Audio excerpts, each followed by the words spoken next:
What's up mga kalahi? Yan naman, tortang talong tayo. Chili garlic, spread it out.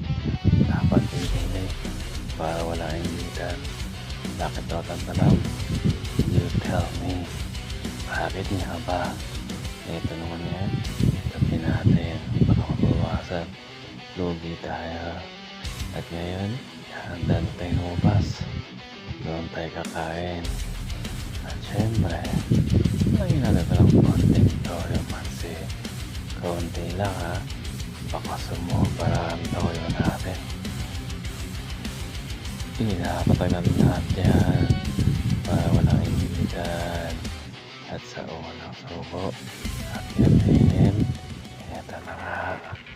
Oh, ang sakit. Pero huwag tayo mangamba. Kasi kain natin yan. Toyo mansi tayo eh. Panlaban sa angaw. Bawat subo, ang sarap-sarap. Oh, labas nga pala to.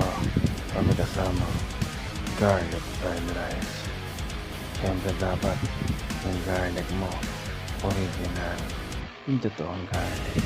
Hindi yung nabilang sa bangketa na breadcrumbs at may kasamang garlic powder at rosta. Huwag kang ganon. Subukan mo to para may data. Yun lang. Matala.